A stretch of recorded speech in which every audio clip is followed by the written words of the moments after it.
el título, la carátula, creo que es una anterior. A ver, vamos a ver. A eso, una más. Este de Ya, acá. perfecto. Ya, Ya. excelente. A ver, tenemos ahorita 92 participantes. Por favor, le pido unos 3 minutitos para que... Sí, no hay problema, doctora. Sí, estuve preocupada porque no podía ingresar. Ay, sí. Es el mismo link de todas las Sí, clases, ¿no? sí, todas las clases van a ser con el mismo link. El problema es Ok. que yo no sé por qué no tenía internet y no me dejaba abrir, me permitía abrir solo como anfitrión alternativo y no Sí, salía de porque la... así enviaba que había que esperar que usted Sí, iniciara. sí, ya, felizmente ya lo logramos. Ya, yo creo que ya tenemos 100,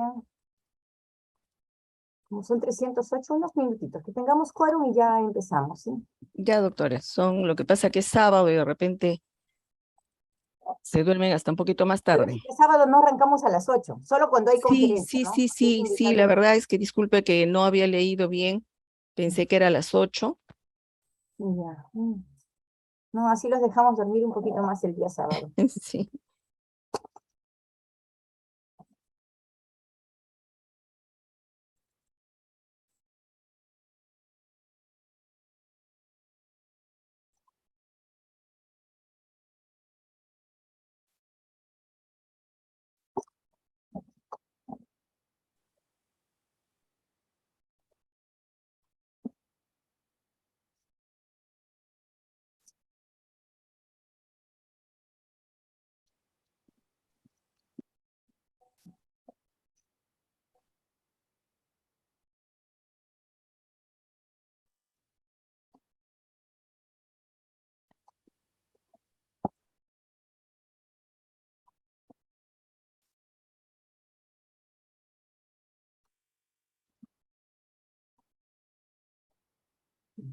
Creo que ya tenemos un buen número de alumnos por el momento.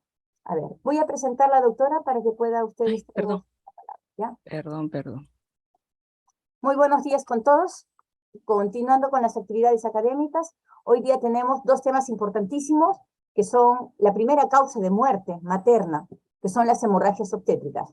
En el primer tema, la doctora Caja nos va a presentar todo lo que es las hemorragias de la primera mitad del embarazo, y luego continuaremos con el doctor Castro con las hemorragias de la segunda mitad del embarazo, ¿no? Recuerden que este es uno de las patologías más importantes en cuanto a poder hacer un diagnóstico oportuno y un manejo oportuno. De esa forma, prevenir una muerte materna, ¿no? Doctora Ana María Cajas, bienvenida. La dejamos en uso de la palabra. Muchísimas gracias, doctora Ayón, por la presentación. Buenos días, jóvenes. Como lo ha mencionado la doctora Juliana Ayón, esta es una patología que se presenta muy tempranamente en el primer trimestre de la primera mitad del embarazo y lamentablemente todavía, pese a muchos esfuerzos que se hacen desde todo punto de vista, básicamente también considerando como una política de Estado del Ministerio de Salud, todavía es causa de muerte materna. De modo que les pido que permanezcan atentos y ante cualquier duda podré absorber sus interrogantes al final de la presentación. Bien, vamos a tratar hemorragias de la primera mitad del embarazo. Vamos a hablar, aquí está el índice, definición, vamos a hablar bastante sobre aborto, embarazo ectópico, enfermedad de trofoblasto y la bibliografía que se ha revisado. Bien, la definición dice hemorragia de la primera mitad del embarazo. Entonces, esta es la que se presenta con un sangrado vaginal que ocurre en una gestación antes de la semana 22 o 20 para algunos, o un producto menor de 500 gramos, y que puede conducir a la pérdida embrionaria fetal, finalmente. Las causas son múltiples, desde que ocurren muy temprano desde el momento de la concepción, en la cual puede ser espontánea, ¿no? La pérdida espontánea, como por acción intencional, por ejemplo, con los abortos inducidos o los abortos sépticos. La causa más frecuente de las hemorragias de la primera mitad del embarazo es el aborto en sus diferentes presentaciones, como lo veremos más adelante. Entonces, definido lo que es la hemorragia de la primera mitad del embarazo, hemos mencionado que el aborto es la causa más frecuente, pero hay una patología llamada amenaza de aborto. Y jóvenes, les estoy colocando al costado lo que es el código CIE-10, aunque quizás ustedes ya pronto van a usar el CIE-11. Entonces, ¿qué es la amenaza de aborto? Está definida como el sangrado vaginal que generalmente es poco frecuente y que no lleva a la expulsión del feto, por lo cual, como su nombre dice, es solo una amenaza. Generalmente se acompaña de dolor pélvico intermitente. A la exploración, estamos hablando, vamos a tomar lo que es, como es definición, la evaluación, el diagnóstico y el manejo. A la exploración o al examen clínico, indudablemente ustedes saben que tienen que hacer el examen clínico completo, pero vamos a mencionar solo lo relevante a el tema que estamos tratando. Básicamente se ve evidenciar el sangrado, que puede ser poco, moderado, rara vez es un sangrado abundante, porque este generalmente ya conlleva a lo que es un aborto. Generalmente la definición es que no va a haber presentación de una dilatación o apertura de los orificios cervicales. Generalmente no hay afectación hemodinámica de la paciente, de la gestante, porque el sangrado no es abundante.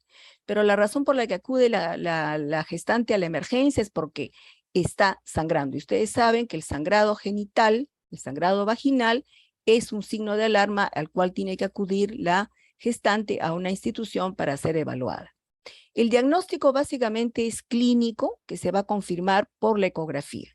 Entonces, lo que voy a recalcar aquí, que es importante, el examen clínico, porque ustedes pueden estar más adelante en alguna una institución, por ejemplo, de primer nivel, que de repente no van a tener el ayuda de la tecnología, pero sí, si son acuciosos en la anamnesis y el examen clínico, pueden aventurarse a diagnosticar una amenaza de aborto. Pero indudablemente la confirmación va a ser una ecografía. Después de la semana 13, por ejemplo, clínicamente puede ya escucharse los latidos cardíacos fetales con el ultrasonido. De modo que si ustedes tienen sangrado más el cérvix cerrado y dolor no muy intenso y que están escuchando latidos cardíacos fetales, ustedes pueden tener el diagnóstico de una amenaza de aborto.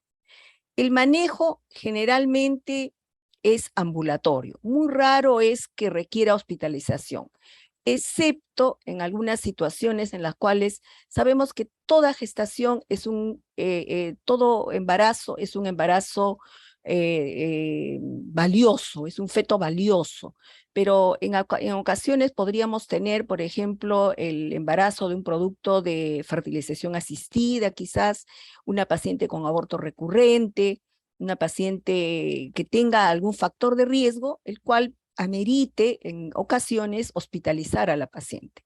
Entonces, pero debemos buscar las causas que están generando esta amenaza de aborto, lo cual tenemos que evaluar, buscar exámenes que nos confirmen una infección urinaria, una infección de transmisión sexual, de repente algunas malformaciones fetales o uterinas, de repente un útero bidelfo, antecedente de un trauma, ¿no? Hoy en día hay mucha violencia en nuestro medio, de tal manera que alguna gestante ha podido ser víctima de algún acto violento, ¿no?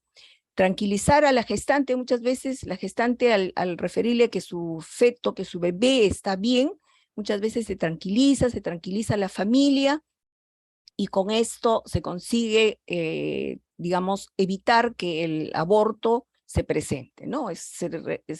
Recomienda reposo, descanso y se les recomienda evitar el coito. Pero si hubiese trastornos hemodinámicos, esta paciente habría que hospitalizarla quizás, hidratarla, hay que solicitar exámenes de laboratorio, como les decía, hemograma, grupo, perfil de coagulación, examen de orina, de repente examen de secreción vaginal, si estamos sospechando alguna ITS, podemos hacer uso de AINES, que generalmente usamos el diclofenaco, puede ser intramuscular si está llegando a la emergencia, o vía oral. El uso de progesterona micronizada vía oral o vaginal también está dentro del esquema terapéutico con la finalidad de frenar las contracciones uterinas que podrían condicionar a cambios cervicales y la pérdida fetal. De modo que esto es la amenaza de aborto. Pero lo que vamos a tener y vamos a detenernos un poco es el aborto. El aborto es lo más frecuente que tenemos y lamentablemente no podemos tener datos estadísticos muy precisos porque como vamos a ver, tenemos subregistros, no se registran en muchos casos los abortos que se producen intencionalmente, de modo que para tener tasas reales es bastante complicado, ¿no? Entonces, el aborto es el producto de la fecundación que se puede perder precozmente. Puede ser antes de la implantación, ¿no? Después de la fecundación. Por lo tanto, en ocasiones queda la duda si se considera un aborto, porque muchas veces están catalogados como retrasos, ¿no? La mujer que tiene un retraso de 5, 7 días, 10 días, aquella que es bastante regular y puede no haberse hecho una prueba de un dosaje de beta-HCG, posteriormente tiene una regla normal, entonces, como repito, en estos casos puede haber sido un embarazo muy precoz que se perdió antes de la implantación. Ahora, la pérdida también puede ser muy precoz después de la implantación con el incremento de la beta-HCG, la cual puede caer también en la siguiente menstruación. La mayoría de las veces no se comprueba el embarazo. Las mujeres sanas, jóvenes, tienen mayor posibilidad que sus gestaciones lleguen a término. Quiere decir que el aborto está en relación como factor de riesgo en ocasiones a la edad. ¿Qué es el aborto espontáneo? El código CIE-10. El número real, como les decía, no se puede medir. Aquel que se produce espontáneamente no se puede medir. ¿Por qué? Porque los abortos precoces, antes de la implantación, ni la mujer muchas veces se entera. Ahora, muchos abortos no son comunicados, como les decía. Al ser atendidos en consultorios privados, ¿no? Un aborto completo que se evalúa y que no está significado ninguna complicación, la salud de la mujer se diagnosticó como aborto y no se está comunicando de tal manera que no van como los datos para los datos estadísticos. Algunos abortos en donde el aborto es legal, muchas veces no se registran. Entonces existe un subregistro que no nos permite tener las reales tasas con respecto a los abortos. ¿Cuáles podrían ser las probables causas por las cuales se produce un aborto en una mujer? Primero, vamos a ver lo relacionado al mismo embarazo, al producto de la gestación. Pueden haber anomalías del huevo o del producto de la gestación y básicamente las alteraciones cromosómicas pueden ser hasta un 10%. Son las causas de las pérdidas espontáneas, muy tempranas, antes de las 6 semanas, y que a veces causan mucho dolor, digamos, en una mujer, en una pareja que está esperando su primer embarazo quizás, y se pierde precozmente. Estos casos generalmente están en relación a alteraciones cromosómicas y es nuestro trabajo, es parte de nuestra atención a la mujer, es explicarles que esa es una posibilidad. ¿Cómo podríamos comprobarlo? Por ejemplo, ¿no? De repente el producto de esta gestación pudiese tener algún estudio anatomopatológico y genético, porque la patología simplemente nos va a informar que es un aborto, pero no nos va a decir cuál es la causa. Pueden haber ya alteraciones embrionarias, ¿no? Las 6 semanas, 7 semanas, malformaciones muy severas, ¿no? Fetales, placentarias, por las cuales se puedan perder, ¿no? Y en ocasiones agentes teratogénicos. Entonces, eso es en relación al producto de la gestación. Pero también pueden producirse abortos porque el continente, o sea, el útero, es anormal. Entonces podemos tener anormalidades del aparato reproductor y que pueden ser congénitas, secundarias, alteraciones congénitas del conducto de Müller. Acordémonos el primer caso clínico que tuvimos al inicio del curso de ginecología, ¿no? Úteros bidelfos, úteros septados, todas esas alteraciones que cambian la estructura del continente que va a contener el producto de la gestación, al estar anormal, puede ser causa de aborto. Leiomiomas, los pequeñitos generalmente o los intramurales no dan mayor problema, pero los leiomiomas a veces submucosos, ¿no?, que están directamente en relación a la cavidad uterina, van a impedir una implantación adecuada y se pueden perder. La incompetencia cervical es otra causa, ¿no?, otra causa de pérdida. Generalmente se pierden embarazos al finalizar el primer trimestre, hasta las 20, hasta 24 semanas, ya no se llamaría aborto, pero es una patología que también hay que considerarla en aquella que tiene una pérdida prácticamente sin dolor, llega a la emergencia porque está sangrando, está perdiendo líquido y el hallazgo es un aborto prácticamente inevitable.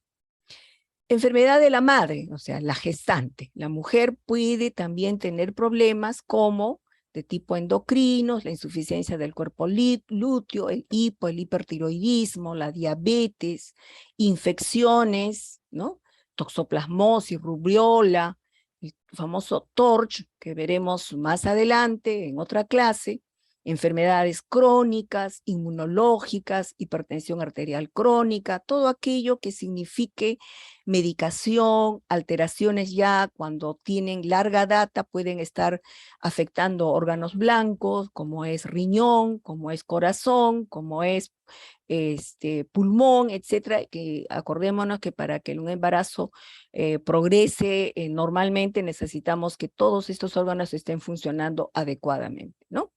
Traumatismos directos por el útero, está descrito, por ejemplo, no es que haya un traumatismo directo del tabaco, sino que el tabaco también ha demostrado ser una causa de aborto. Agentes radioactivos, por ejemplo, ¿no? Algunas mujeres les solicitamos algún procedimiento y no preguntamos cuándo es su última regla, tampoco les preguntan en el sitio donde le van a hacer y realmente la señora está embarazada y es sometida a este tipo de agentes, ¿no? El uso de anestésicos, entre los cuales está considerado los anestésicos de tipo, para uso de anestesia general, ¿no? Los cuales pueden generar problemas de tal manera que, por ejemplo, esto es una recomendación para las profesionales médicas, anestesiólogas, que durante el embarazo se abstengan o se les recomienda no programarlas en cirugías que tengan uso de anestésicos inhalatorios. Entonces, el aborto, ¿cómo lo vamos a clasificar? El aborto inminente o ya inevitable, el aborto incompleto, el aborto completo, el aborto frustro retenido, el aborto séptico y el aborto terapéutico. Entonces, vamos a ir definiendo cuál es la característica, la clínica del aborto. El aborto va a tener sangrado vaginal. Acuérdense que el clase es hemorragia de la primera mitad, que puede ser leve hasta abundante y puede llegar a conducir a un shock hipovolémico. Va a haber dolor pélvico de tipo intermitente, por ejemplo, tipo ya contracciones uterinas. Esto vemos en los abortos fetales tardíos, pero puede no haber dolor en la incompetencia cervical, por ejemplo. Cambios en los orificios cervicales hasta que finalmente se produce la apertura total para la expulsión parcial o total del contenido y el feto. No esperemos una dilatación de 10 centímetros como es en un parto a término. Puede haber ya con 2 o 3 centímetros se produjo la expulsión del producto porque está en función del tiempo de gestación. Fiebre, por ejemplo, en los casos de abortos sépticos. Ahora, no siempre pensemos que una gestante que viene por fiebre va a hacer un aborto séptico. Esto llegamos finalmente cuando evaluamos a la paciente. Cuando hay fiebre puede haber otras causas infecciosas asociadas que pudiesen estar condicionando el aborto. ¿Cómo diagnosticamos? Generalmente tenemos que confirmar el embarazo. Acordémonos cuando hemos hecho sangrado uterino anormal, cuando nos viene una mujer en edad reproductiva y que quizás no usa un método anticonceptivo seguro, siempre debemos sospechar la posibilidad de un aborto. Está dentro del manejo diagnóstico diferencial del sangrado uterino anormal. Entonces, en ocasiones, pongo ahí, es necesario el dosaje de la beta-HCG cuando tenemos dudas, cuando no hay mucha certeza, pero si en un aborto incompleto encontramos restos ovulares, indudablemente no necesitamos el dosaje, ¿no? La anamnesis, en las cuales tienen que ser bastante acuciosos, preguntar sobre el régimen catamenial, métodos anticonceptivos, desde cuándo está sangrando, cómo es ese sangrado, a qué se ha asociado, si hay dolor, si hay fiebre, etcétera, ¿no? El examen clínico tenemos que evaluar, aparte de todo el examen general, el examen orientado. Generalmente el útero puede estar incrementado de tamaño de acuerdo al tiempo de la menorrea, ¿no? El cérvix va a estar abierto, estamos hablando ya de un aborto. Se pueden extraer tejido trofoblástico cuando es temprano, partes fetales o evidencia de las partes fetales, por ejemplo, cuando es un embarazo de 12, 13 semanas donde ya tenemos evidentemente fetos, ¿no? En caso de séptico puede haber una secreción y restos con mal olor. Eso nos va a orientar a la posibilidad que sea un aborto infectado. Por eso tenemos que ser acuciosos, oler, aunque a muchos no les pueda gustar, pero debemos oler, ¿no? Con cierto cuidado lo que extraemos de dentro del útero. Sobre todo detengámonos en esta parte si la paciente está viniendo con fiebre. La ecografía nos va a confirmar, ¿no? Estamos poniendo una ecografía transvaginal, nos va a confirmar evidentemente el diagnóstico, ¿no? Sobre todo va a ser útil para los casos de abortos frustros, en los cuales indudablemente no se va a encontrar latidos cardíacos fetales, coincidiendo la ecografía o los hallazgos intrauterinos con el tiempo de amenorrea. Además, nos va a ayudar con las biometrías porque va a aproximar la edad gestacional. Aquellos abortos de 13, 14 semanas al hacer las biometrías, aunque tengamos en cuenta que a veces los abortos el feto ha, digamos, muerto, ¿no? Ha perdido vitalidad días antes, entonces las estructuras pueden cambiar algo, pero nos puede aproximar la edad gestacional. ¿Qué exámenes auxiliares tenemos que solicitar, ¿no? Hemograma, grupo IRH, no olviden, jóvenes, ustedes van a ser los futuros internos del próximo año, de tal manera que cuando nos viene una hemorragia nunca olvidemos del grupo IRH, porque el momento puede requerir la paciente una transfusión y el laboratorio nos va a contestar, si no tiene grupo, ¿por qué me pide un paquete globular? ¿Sí? La glucosa, acordémonos las causas de los abortos, la creatinina, puede haber una paciente que esté llegando en un shock hipovolémico, puede tener ya daño renal, un perfil de coagulación, no es algo que se pida con rutina, pero a considerarlo.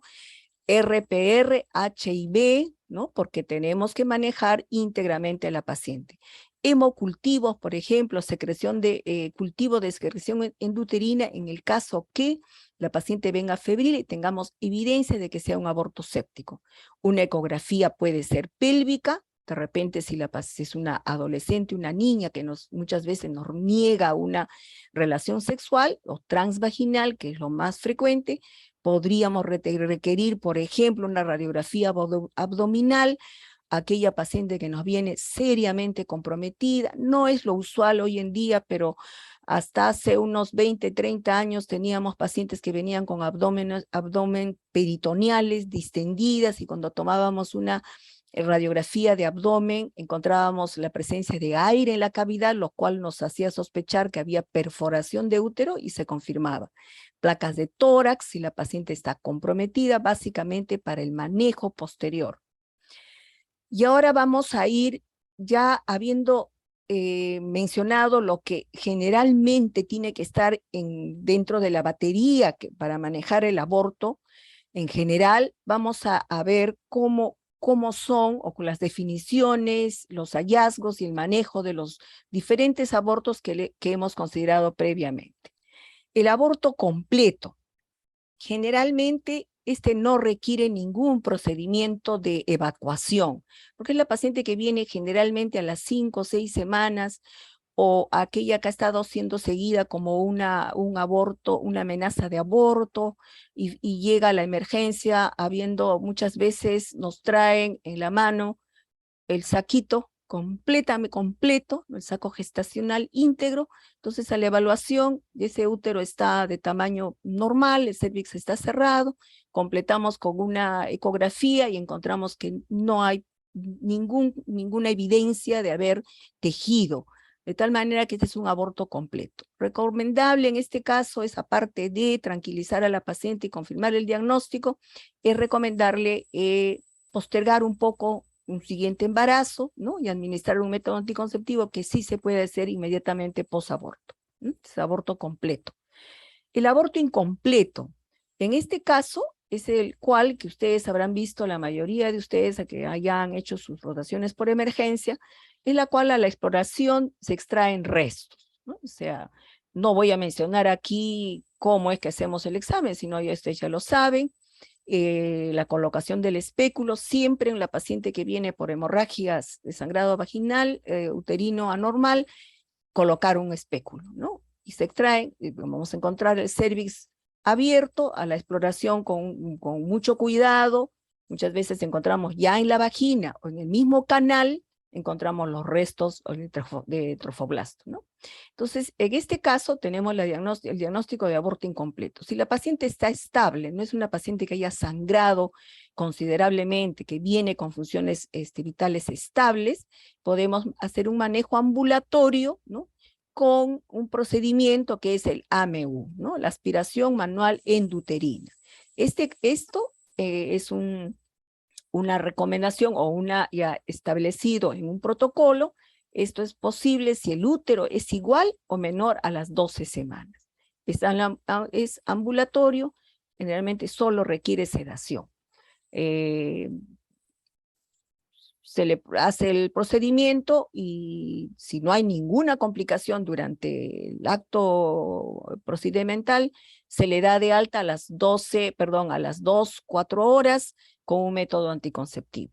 Podemos también hacer un legrado uterino instrumentado en aquella, por ejemplo, para gestaciones mayores de 12 semanas, o a veces en casos de antecedentes de cirugías uterinas previas, pacientes que han tenido 2 hasta 3 cesáreas, por ejemplo, o han tenido miomectomías, o han tenido algún tipo de procedimiento. Es mejor proceder en sala de operaciones con el legrado instrumentado bajo anestesia o una sedación mayor, ¿no? Puede ser también ambulatorio, hay instituciones que manejan estos procedimientos de manera ambulatoria, ¿no? Y siempre enviar para estudio para patología.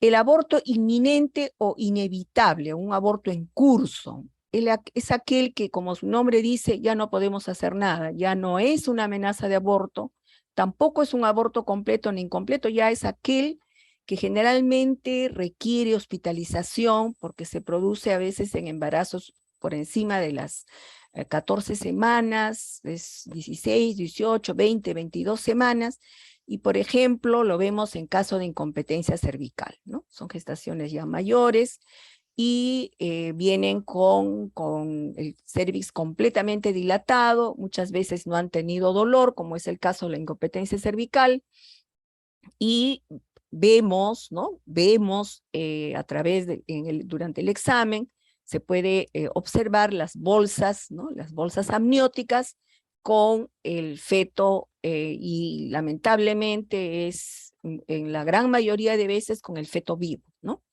En este caso lo que se hace es esperar a que se produzca la expulsión, ¿no? Y posteriormente se produce, debemos de hacer un legrado, ¿no? Debemos hacer para completar realmente y no no permitir que queden restos de placenta que pueden condicionar posteriormente endometritis, sangrados, etcétera, ¿no? Estas pacientes deben tener control posterior en forma ambulatoria para realmente llegar finalmente a un diagnóstico y tomar las previsiones del caso para un siguiente embarazo. Y debemos enviar siempre, no olvidemos, todo lo que obtengamos en los procedimientos, siempre enviarlos a patología. Por dos razones. Una, para en la medida de lo posible tener un diagnóstico, y dos, para tener evidencia que sí se produjo un aborto, porque pudiesen haber algún tipo de cuestionamientos a futuro. El aborto frustro o retenido, ¿no? Esta es, como les decía, la confirmación es ecográfica. Una paciente que viene con sangrado, con dolor abdominal, dolor pélvico, y al examen encontramos un útero que sí corresponde a veces al tiempo de gestación, puede ser hasta menor, el cérvix está cerrado, el sangrado no es mayor, pero nos queda la duda si está el embrión o el feto viable, de tal manera que la ecografía sí nos va a confirmar, nos va a dar el tiempo de gestación y que el producto es no viable, ¿no? Está aovitado. El manejo generalmente es inducción con el uso del misoprostol. ¿Para qué? Para que el cérvix se reblandezca, se abra y nos permita hacer la evacuación. Usamos misoprostol por vía oral, vaginal. Esto es la evacuación en casos de abortos frustros o retenidos, también con gran frecuencia se maneja en forma ambulatoria, ¿no? Ya luego de que se ha abierto el cérvix, se procede con AMU, la gran mayoría de veces se hace con AMU o un legrado instrumentado. Siempre enviar a patología. Especial manejo o detenimiento en los casos de abortos recurrentes, ¿no? Tenemos mujeres que acuden al segundo, tercer aborto como frustro, entonces tomemos las previsiones del caso para el estudio del producto. Y recomendable siempre el método anticonceptivo. Luego de una consejería, la señora, la paciente, debe de optar por un método anticonceptivo. El aborto séptico, que está en descenso afortunadamente por el uso del misoprostol.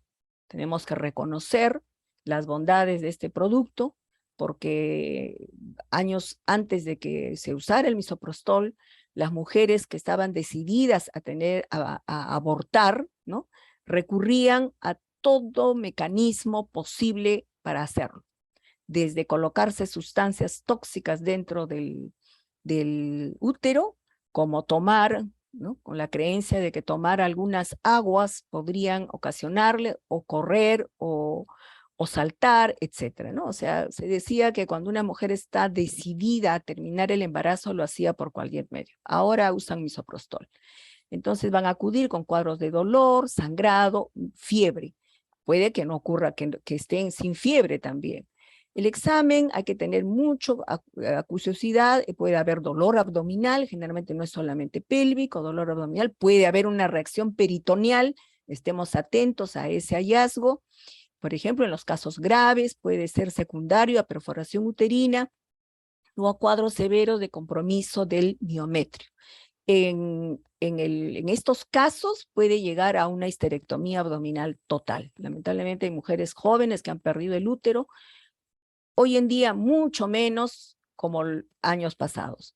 El manejo de estos casos es paciente sí o sí hospitalizada. Tiene que tener un tratamiento antibiótico, generalmente usamos clindamicina, más gentamicina o amikacina por vía endovenosa, ¿no?, hasta que el tratamiento se recomienda que sea por lo menos hasta que ceda la fiebre, hasta que se haya manejado la evacuación y que permanezcan hasta completar por lo menos 10 días de tratamiento.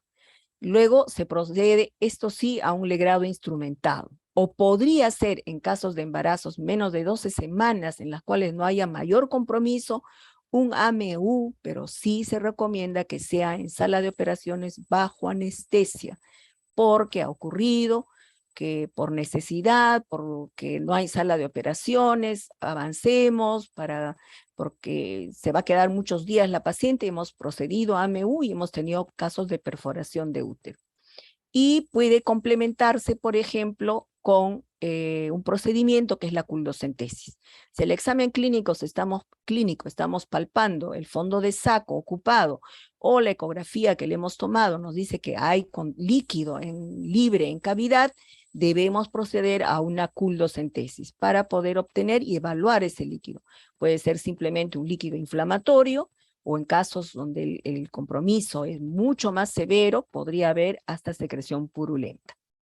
Si ese es el caso, ¿no? Mandar a cultivo, y en ocasiones estas pacientes pudiesen, a veces hay decisiones que se toman en el mismo intraoperatorio, es una paciente multípara que ha satisfecho su paridad, y que al examen clínico estamos palpando un útero muy blando, que no está contrayendo, que está sangrando, que la secreción es maloliente, etcétera, y que tenemos la evidencia que este embarazo ha sido intencional, en ocasiones, repito, se procede a una histerectomía inmediatamente. De lo contrario, la paciente pasa a un ambiente de vigilancia intensiva, ¿no? Con un monitoreo estricto, en aras de que se vigile, porque en ocasiones post procedimiento también la paciente podría entrar en un cuadro séptico, lo cual amerita manejo intensivo y finalmente a veces también terminan en histerectomía. El tratamiento es endovenoso, ¿no? Y por lo menos mínimo 10 días. Y siempre el método anticonceptivo. Nunca olvidemos que esta paciente, si es que ha intencionado ese aborto, ¿no? Entonces debe tener un método, pero recomendamos diferir el uso del dispositivo intrauterino. Puede ser cualquier otro menos el dispositivo. El aborto terapéutico. Esto es para que lo tengan en consideración, y ustedes ya estamos escuchando a través de la prensa, ¿no? Que se comenta sobre el aborto terapéutico. Esto siempre está dentro de muchas veces de solicitudes de las sociedades para que sea manejado a nivel del Poder Legislativo. Nosotros, el Estado peruano tiene una normativa desde el año 1924 donde sí se contempla el aborto terapéutico, pero solamente en casos en los cuales la gestación, como dice ahí, significa riesgo para la vida de la madre, ¿no? O sea, que ese embarazo pudiese causar daño severo, permanente o hasta la muerte en la madre, de tal manera que sí estamos, digamos, facultados para el aborto terapéutico. Este puede también ser a solicitud de la madre, ¿no? Y o por una junta médica. O sea, la madre puede solicitar un aborto terapéutico cuando ella considera que lo que tiene es severo, y esto va un poco orientado a lo que es la presencia de malformaciones congénitas incompatibles con la vida. O una junta médica, un caso de una mujer que tenga una enfermedad severa, puede ser por junta médica. Actualmente tenemos la norma sanitaria conocida como la interrupción legal del embarazo, la cual contempla 11 causales que están ya consideradas para poder interrumpir legalmente el embarazo. Puede realizarse hasta las 22 semanas. Actualmente la facilidad es el uso del misoprostol, nuevamente lo menciono. En estos casos es imprescindible posteriormente la metodología anticonceptiva. O sea, no podemos dejar a una señora a la cual se le ha hecho un aborto terapéutico sin protección para que posteriormente se vuelva a embarazar y que nuevamente podría estar solicitando otro aborto terapéutico. Esa no es la intención, ¿no? Y en los casos en los cuales las mujeres han tenido una interrupción legal del embarazo o un aborto por una malformación congénita del tubo neural severa, verbigracia,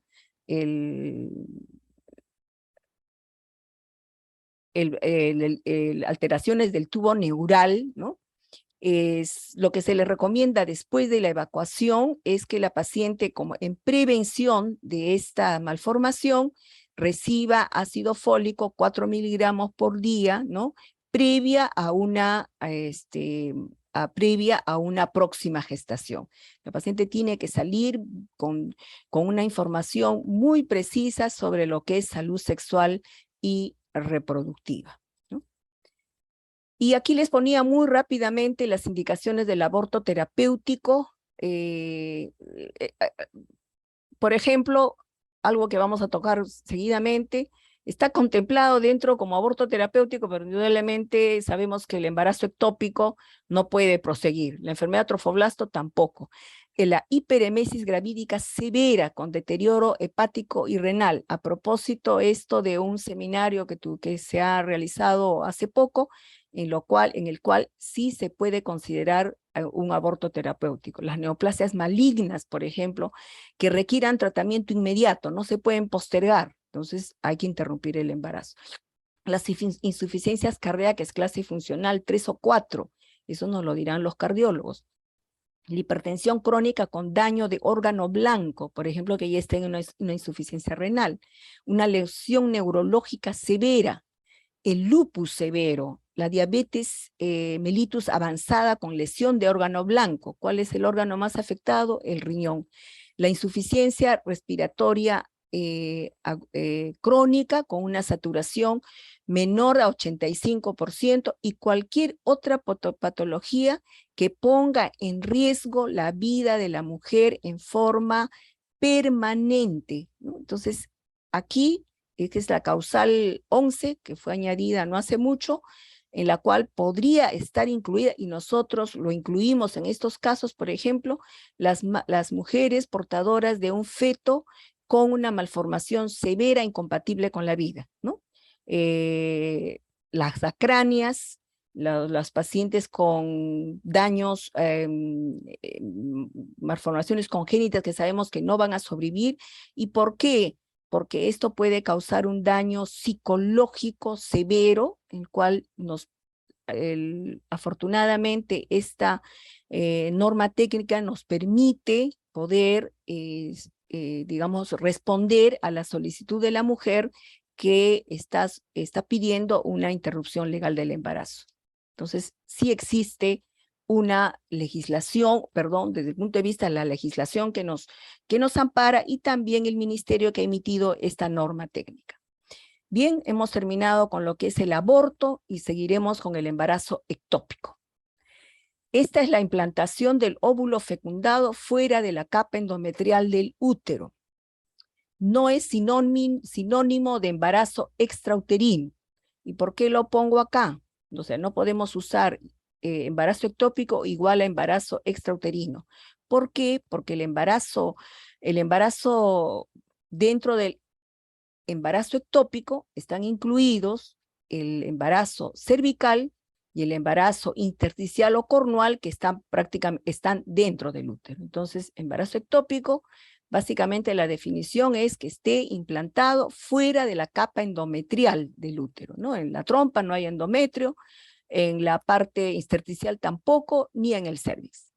La frecuencia de los embarazos ectópicos van a variar de acuerdo a la población, de tal manera que nuestras incidencias van a ser diferentes de poblaciones a poblaciones. Hay a nivel mundial muy diferentes incidencias del embarazo ectópico. Puede cursar con cuadros severos de shock hipovolémico por hemoperitoneo, y aquí viene causas de muerte materna. Si bien cierto, el aborto también es una causa, sobre todo años antes el aborto séptico, pero un embarazo ectópico que llegue con hemoperitoneo en shock, el cual no haya sido manejado adecuadamente, la paciente se puede morir. El manejo afortunadamente ha evolucionado los últimos años, porque hoy en día contamos con manejo médico del embarazo ectópico. Antes era en todo manejo quirúrgico. Entonces, ¿cuáles van a ser los procesos que favorecen la mala implantación por la cual se produce el embarazo ectópico? Y aquí va, jóvenes, el hacer bien la historia clínica. Entonces, si nos viene una paciente, acordémonos, hemorragia con sangrado, que puede venir con dolor, y que, de acuerdo al examen, no nos está correspondiendo un aborto, sospechemos un embarazo ectópico, aún no palpemos una masa evidente, pero si preguntamos si encontramos alguno de estos factores o más de uno, ¿no? Sospechemos la posibilidad de un embarazo, ectópico. Sabemos la enfermedad inflamatoria pélvica, ¿no? el síndrome adherencial severo, generalmente secundario a enfermedad inflamatoria pélvica o peritonitis, ¿no? Cuando las pacientes hayan sido intervenidas, dice apendicitis, preguntar bien si fue una apendicitis simple o de repente tuvo una peritonitis, ¿no? Los defectos congénitos en las trompas, hay defectos congénitos en las trompas, esto indudablemente la paciente puede no saberlo, o de repente por ahí, por estudio de infertilidad, tuvo una histerosalpingografía y le dijeron que sí, que tenía una trompa obstruida o tenía una trompa que tenía una fístula, etc. Endometriosis, aquella paciente que reúne los criterios para endometriosis, pacientes que hayan tenido cirugía tubaria previa, por ejemplo, que haya tenido ya un ectópico, ¿no? Que haya tenido, que haya sido operada por infertilidad y le hayan hecho alguna plastía en las trompas, ¿no? O, como les decía, ya tuvo el antecedente de un embarazo ectópico. La que tuvo un embarazo ectópico puede ir hasta un 10% de posibilidades de repetir otro ectópico, ¿no? Y dentro de la metodología anticonceptiva, lo que más sabemos es el uso del dispositivo intrauterino, pero también se relaciona el uso de método de anticonceptivos orales con solo progestágenos, porque los progestágenos disminuyen la motilidad, de tal manera que puede haber disminuido la motilidad de la trompa y por lo cual el huevo fecundado va a anidar en la trompa. Entonces, preguntemos qué método anticonceptivo está usando la paciente. ¿Cuál va a ser la clínica? Generalmente va a haber sangrado vaginal que no es abundante, puede no, en ocasiones no estar presente o ser un sangrado muy escaso. Dolor pélvico, ese sí es un síntoma común, pero puede variar de intensidad, puede ser de leve hasta severo. El examen clínico, aquí es donde tenemos que tener como mucha destreza en evaluar pacientes. Puede haber, vamos a encontrar el dolor pélvico, generalmente puede haber una reacción peritoneal, en ese caso sospechemos que ya haya compromiso de un embarazo ectópico complicado. El útero en ocasiones no tiene mayores cambios, o sea, puede que haya un retraso menstrual, 20, quizás hasta 4 semanas, pero el tamaño del útero no va a corresponder a las 6 u 8 semanas que correspondería de acuerdo a su última regla. En caso de complicaciones, se puede palpar el fondo de saco de Douglas, ocupado y doloroso. No puede haber un sangrado todavía no considerable que le pueda producir reacción peritoneal, pero sí el fondo de saco puede estar ocupado, doloroso, puede haber dolor a nivel de los anexos, dolor a la movilización del cérvix, de tal manera que nos va orientando a que pueda ser un embarazo ectópico. ¿Cuál va a ser el diagnóstico? La historia de la amenorrea, no necesariamente amenorrea como tal definición, pero puede haber un retraso menstrual, pero si no es evidente, debemos pedir una prueba de beta-HCG, que puede ser una prueba, puede ser cualitativa hasta tener una cuantitativa. Por ejemplo, algo que se dice es, en caso de mujer joven que acude en shock hipovolémico, dolor abdominal y reacción peritoneal, a la cual en ocasiones pasan a las unidades de trauma shock porque llega en shock, ¿no? Mientras manejan el shock los intensivistas, ¿no? Al examen clínico pueden encontrar reacción peritoneal, le hacen una paracentesis, encuentran sangre positivo, esta sangre no coagula, sin antecedente traumático, o sea, es sinónimo de embarazo ectópico complicado. En este caso, como en todo shock, debemos activar la clave roja. No es infrecuente que los intensivistas nos llamen rápidamente cuando tenemos estos casos y completamos nosotros la evaluación y con la anamnesis correspondiente diagnosticamos embarazo ectópico complicado y manejamos rápidamente esta situación de riesgo. El examen clínico puede haber dolor pélvico, hay dolor pélvico, puede haber reacción peritoneal en caso esté complicado con ruptura, hay dolor a la movilización del cérvix útero no acorde con la amenorrea y en ocasiones puede palparse una masa anexial dolorosa. Puede haber un fondo de saco ocupado y doloroso en caso de que este embarazo esté complicado. ¿Cómo se confirma esta sospecha, ¿no? Con la ecografía pélvica, que podría ser un líquido libre en cavidad, aquella que llegó al trauma shock, en shock hipovolémico, una ecografía transvaginal cuando estamos evaluando a la paciente y podemos encontrar un saco gestacional en el anexo, en el cuerno o el canal cervical, y la cavidad endouterina podemos encontrar un endometrio engrosado por la reacción que hay ante la producción de la beta-HCG, el endometrio reacciona, el endometrio se desidualiza, se engrosa, ¿no? Pero no hay evidencia de un saco gestacional y mucho menos un embrión. Y esta es la imagen ecográfica en la cual se ve prácticamente ya es un embrión dentro de la trompa y con el saco, en el saco gestacional, ¿no?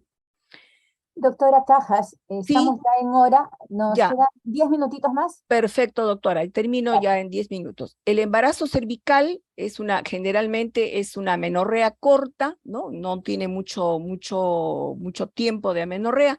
El sangrado puede ser escaso, el dolor puede no haber, el cuello va a ser corto, muy agrandado, es el cervix en tonel, ¿no?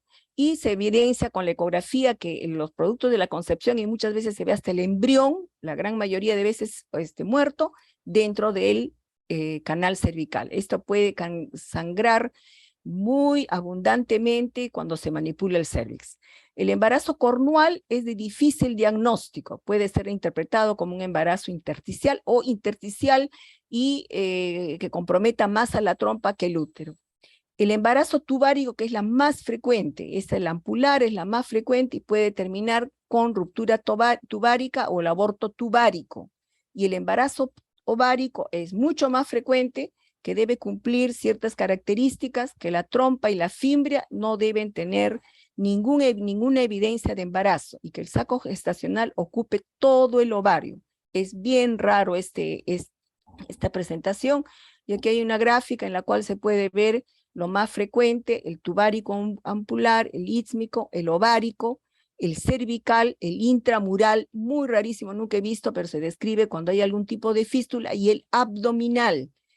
El abdominal también es bien raro, muchísimo, muy poco frecuente, y esto se describe que es porque se produjo un aborto tubárico o fue realmente un embarazo abdominal. Muchos pueden llegar hasta término, embarazos a término, pero generalmente las pérdidas perinatales son muy frecuentes por malformaciones esqueléticas porque no están dentro de una cavidad que contenga el feto. El embarazo heterotópico corresponde a un embarazo intraútero y otro en la trompa, simultáneamente. Estos no prosiguen, es bastante difícil y a veces se confirma solo por los estudios de anatomía patológica.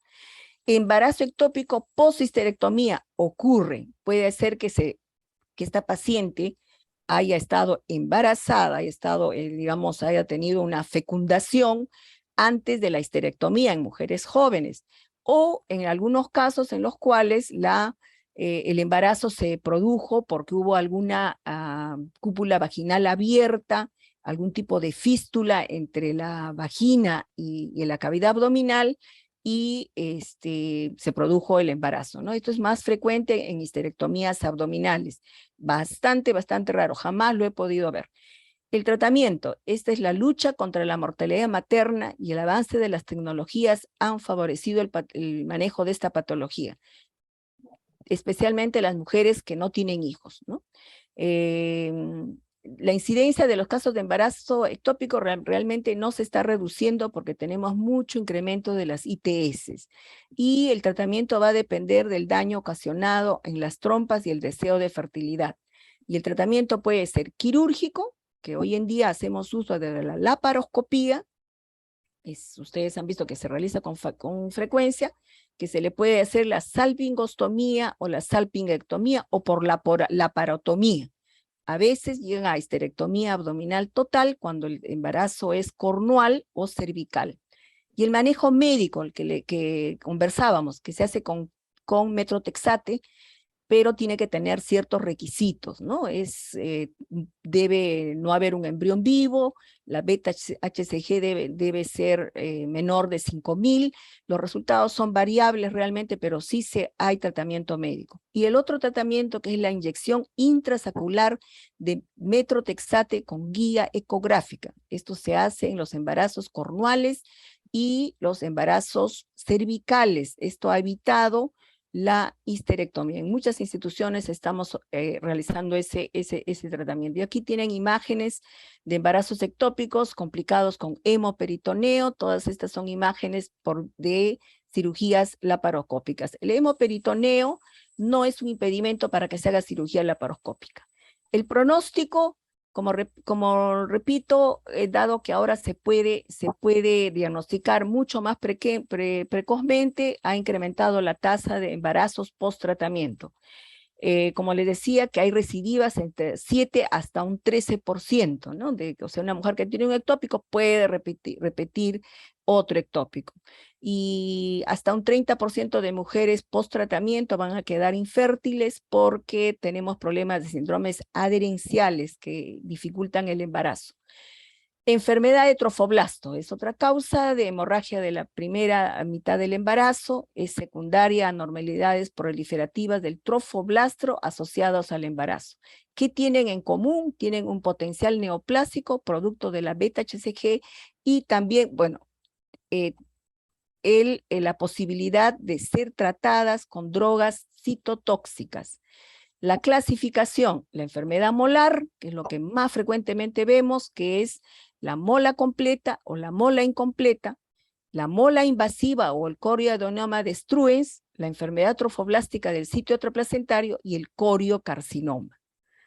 ¿Qué es lo que tienen de común? La menorrea. El sangrado vaginal, pero puede no estar presente. Lo que sí nos ayuda es la discordancia entre el tamaño uterino, que es superior a lo esperado por la menorrea, a lo contrario del embarazo ectópico, la presencia de hiperemesis, puede haber presentación precoz de enfermedad hipertensiva del embarazo, el hipertiroidismo y el dosaje de la beta-HCG que generalmente está por encima de lo que corresponde a al tiempo de amenorrea. ¿Qué es lo que vamos a tener? El crecimiento normal del útero, náuseas, vómitos, sangrado vaginal, hipertensión arterial.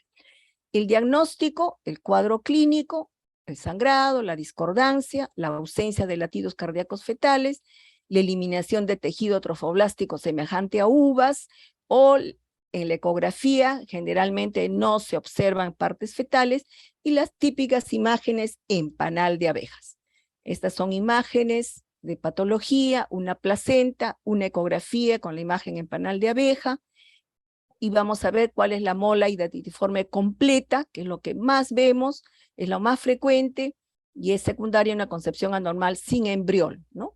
Tiene un genoma de 46XX, se teoriza que proviene de la fertilización de un óvulo anuclear, o sea, un óvulo que no tiene núcleo, y un espermatozoide haploide, o sea que solamente tiene un cromosoma.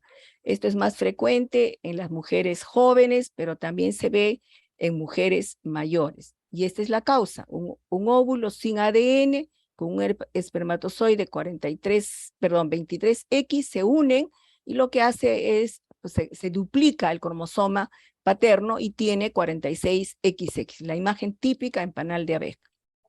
La parcial, que se considera cuando hay un feto o al menos un saco amniótico.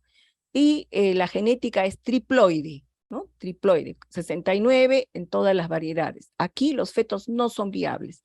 Tienen menos riesgo de malignización, la mola total sí puede malignizarse, y también dice que puede haber coexistencia con embarazos normales. ¿Qué quiere decir? Que en embarazos múltiples, ¿no? En uno es un embarazo normal y el otro puede haber una mola. Y acá está, ¿no? La unión de los espermatozoides, estos son los espermatozoides anormales con un óvulo normal y se triplica y tenemos una mola parcial. ¿Cuál es el manejo de las molas? Prácticamente es la evacuación y el seguimiento.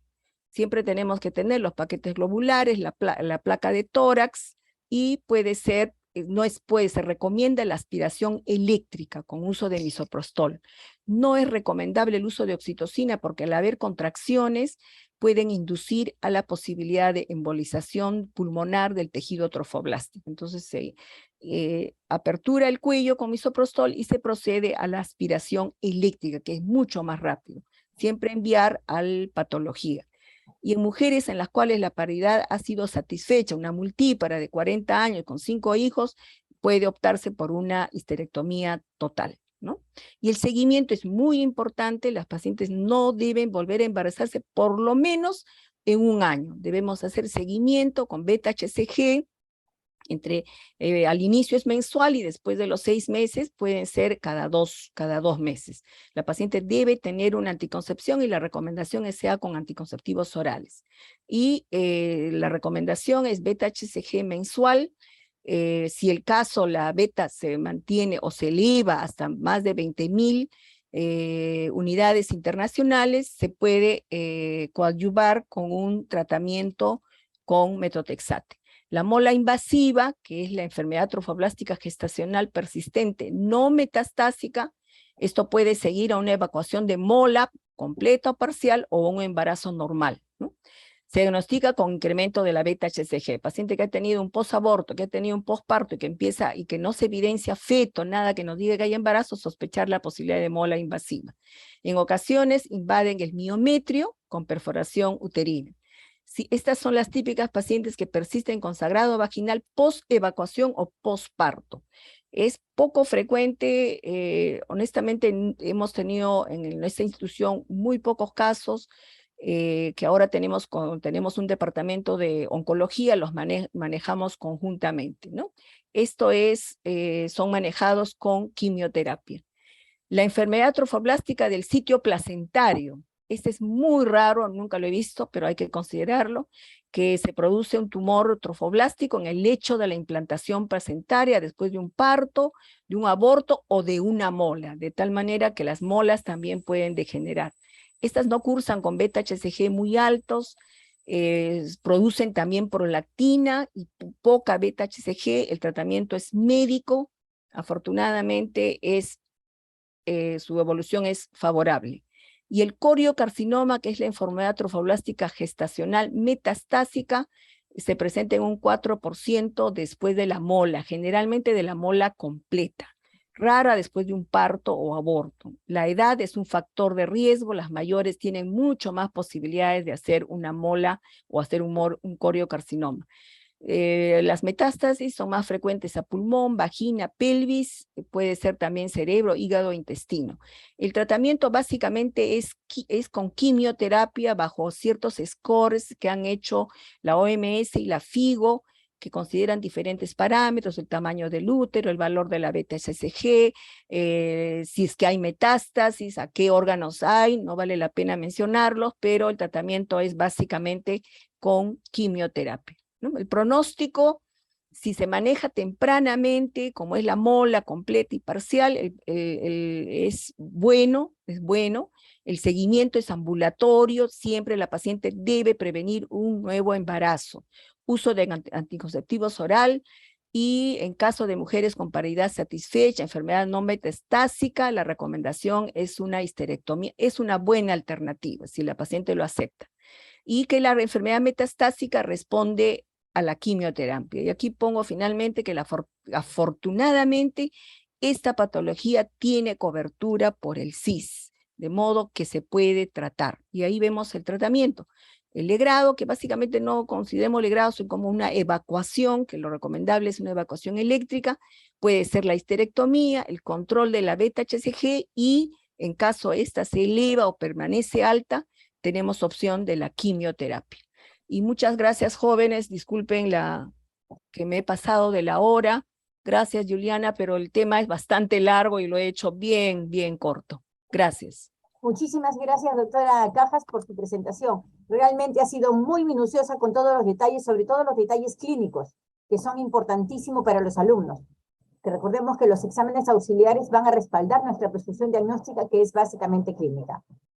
Bien, un par de minutitos, si es que hay alguna pregunta, los chicos pueden levantar la mano o escribir en el chat mientras vamos recibiendo al doctor Castro también con nuestro siguiente tema. Realmente ha sido tan detallado todo. Felicitaciones por su ponencia, doctora Carlos. Gracias, gracias Juliana. Y como digo, esto es algo para que la patología más frecuente que tenemos en las emergencias está demostrado que es ginecología, es la hemorragia del primer y la mitad del embarazo, de tal manera que tenemos que preparar mucho y con mucho detenimiento a nuestros futuros médicos. Gracias, jóvenes. Muy bien. Gracias, doctora. A usted, doctora, muchísimas gracias. Veo que no hay preguntas por el momento. Muchísimas gracias, doctora. Hasta luego. Gracias, hasta luego.